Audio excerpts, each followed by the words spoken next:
as the 2024 college football season begins, SMU is entering a new era, an era in which they joined the ACC and they are looking to prove everybody wrong. I think a lot of people don't believe that they can take a step into the ACC and compete right off the bat.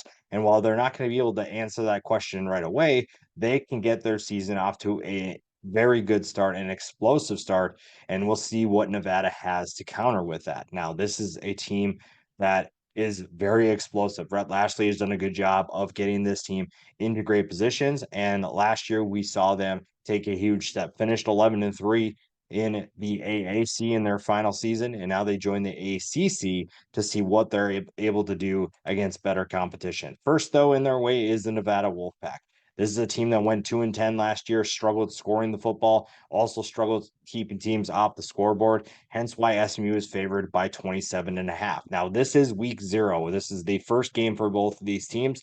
And one of the things you have to keep in mind is both teams are going to have some struggles. Both teams are going to have some issues right off the bat. And it's a matter of which team adapts quicker and which team is able to get things going on a faster track than the other. And SMU has done a good job of that. And again, that's why they're favored by nearly 28. The over under is 57.5, which is crazy. I think that speaks to what Vegas thinks this outcome is going to be. But again, that's why you play the game, and that's why we will see what happens. The series actually is tied 3-3, and this will be an interesting one to see which one takes the lead in that series. I'm surprised they've played 6 times, but the biggest question for both sides is can Preston Stone bring it for SMU? SMU is a team that relies on their quarterback, and he is going to play a huge role for this team in 2024. Finding ways to get his playmakers the football, there are plenty of them, and finding ways to elevate this team to another level. You are going to have to step up and play a bigger role if you are Preston Stone. There's a lot of higher expectations in 2024 for him, and this offense relies on him to take care of the football, make the right decisions, and at times just simply get the ball to your playmakers, get the ball to wide receivers, get it to your running backs. You have good depth at multiple positions, and you're just going to have to find a way to let them do the work sometimes. Now, this is a game where you'd like to see them kind of just keep things vanilla, and maybe Nevada has something up their sleeve. I think that you're going through a coaching change in Nevada. So what's next? That's probably the biggest question is what should we expect? I don't think a lot of people know what Nevada is going to be for the next however many years. This is a program that under Jay Norvell had some success, and then we knew that they were going to take a step back when he left for Colorado State, and we just didn't know that it was going to be this kind of a step back. So what's next? Can this new coaching staff find ways to elevate this program? Again, I think that when you're looking at this team statistically, they struggled on both sides of the football. So keeping SMU off the scoreboard is going to be tough, but there also could be some ways in which you surprise some people that are going to watch this game. So scoring a couple points right off the bat, or on a couple drives, I should say, that could be a way to unfortunately probably wake up SMU, but you have to find a way to either stop an explosive offense or score on a defense that is taking tremendous strides under Scott Simons. That is going to be the challenge. And you can kind of figure out where this game is going. But for Nevada, you're looking at a team that is trying to find its new identity. And part of that is going to be playing tougher competition closer than expected. So finding ways to keep this game close throughout the entire game. Well, if you can keep this interesting well into the third quarter, maybe even into the fourth quarter, that speaks to what your team is capable of doing. And it feels like Nevada has some good players in place, but there's a reason why SMU has the better offense, defense, and coaching staff right now. They're more established, they have more veterans, and they have more talent. And that's not to say that Nevada doesn't have guys that can step up. That's probably the biggest thing here is Nevada has some guys that are very interesting, and they'll be interesting Mountain West players. I just don't know if they can hang with guys like SMU on their roster. Now, that being said, when you look at what this team has to present, I really like what this secondary has coming back.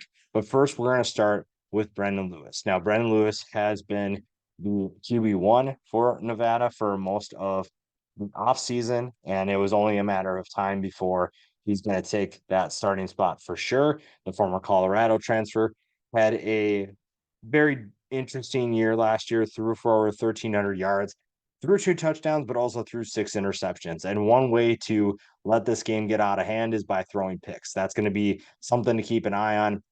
If you're Nevada, that's going to be something for SMU to really hone in on. If you want to take this game and turn it in your favor heavily, turnovers are going to be a key. But Brendan Lewis also has the ability to make things interesting himself. If he can take care of the football, make smart decisions, and get some of these players the ball as much as possible, you're feeling pretty good about your chances. Joining him in the backfield, John Dollars is back after a solid season, 527 yards and 6 touchdowns.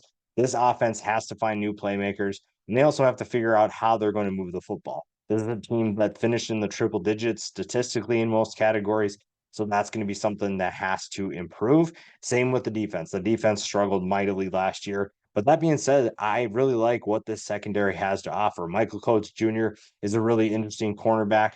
He is going to have his hands full. This secondary has a number of players that are very good for Nevada in terms of their standards, but they're going to face plenty of elite competition at the wide receiver position. And we'll obviously dive more into SMU here in a little bit. But I really like, if we're looking past this game for Nevada, that's kind of what you have to look at when you're talking about the Wolfpack. You have a lot to be excited about in terms of maybe surprising people in the Mountain West. Michael Coates is back. You got Keyshawn Cobb from West Virginia in the transfer portal. You have Drew Watts, who is a playmaking machine for this defense. I think that even though we're talking highly of SMU, and obviously this game feels like it's already headed one direction, you feel optimistic if you are a Nevada fan about what do you have for the future for in conference play. That's the one thing I think if you are a Nevada fan, you have to look at the big picture. What are you trying to do? You're trying to establish an identity. You're trying to build off of certain playmakers that you have. And I think that they have the right pieces in place. But when it comes to a head-to-head matchup with one of the best offenses in college football, you're going to find that life is a little bit more difficult. But I think that you can use this experience, though, to build some momentum towards the rest of the season if you're Nevada. Now, with SMU, you have so many players to keep an eye on. Preston Stone obviously is going to be the big one. You saw what he did last year, over 3,100 yards passing, 28 touchdowns to just 6 interceptions. That ratio is something to keep an eye on this year. That will be a big key for this offense. The rushing attack features Jalen Knighton once again. It also brings back LJ Johnson. You get Richard Smith from Miami. Kamar Wheaton is back as well. And then the wide receivers are just as deep. Jordan Hudson is the guy that a lot of people will pay attention to. Same thing with tight end RJ Maryland. Those are probably the two top guys. But then you also have Moochie Dixon, who averaged 17.6 yards per catch. Bailey is back. You also have plenty of talent coming in from the transfer portal. SMU has options, plain and simple, on the offensive side of the ball, and that's really nothing new for them. This is an offense that wants to get so many people involved, and that depth is good for building durability. It's also going to help you late in games when you have fresh legs on the field compared to other teams that maybe can't go 4, 5, or 6 deep at a certain position. So that's something that is really helpful for the Mustangs. It's going to help them win football games and win fourth quarters and second halves quite a bit. The defensive side of the ball is really where they stepped up. Scott Simons deserves a lot of credit for his success and their team's success in 2023. And you're returning plenty of talent that's going to make them really interesting. Elijah Roberts comes back after a big year, 37 tackles, 12 and a half tackles for loss, 10 sacks. He is the leader of that defense, but you also have some really interesting players around him and behind him on the defensive line. You have some transfer portal talent coming in, guys like Omari Abor and Anthony Booker, Jonathan Jefferson, Jafari Harvey, and you have a number of players that are going to compete for starting spots, and that'll be really fun for that front group. Kobe Wilson and Ahmad Walker are back at the linebacker position, and you also have a secondary that features a couple of new faces, especially at the cornerback position, but you also get plenty of talent in the secondary as well. So this is a team that feels locked and loaded, and it's just a matter of how quickly can they get out the gate? That's probably the biggest question. If you are SMU, is how quickly can you put this game away? And Nevada is going to throw some punches. I don't think that they're just going to roll over and just let SMU do whatever they want. But at the same time, you have to wonder how much can Nevada do to hang in this game. How much do they have up their sleeves? What can they do to keep this interesting? So SMU is definitely going to win this game. It's just going to be a matter of how much. But again, if you're a Nevada team, you have to look at the big picture. You have to look at what can we do to make ourselves better long term and surprise some people in the Mountain West.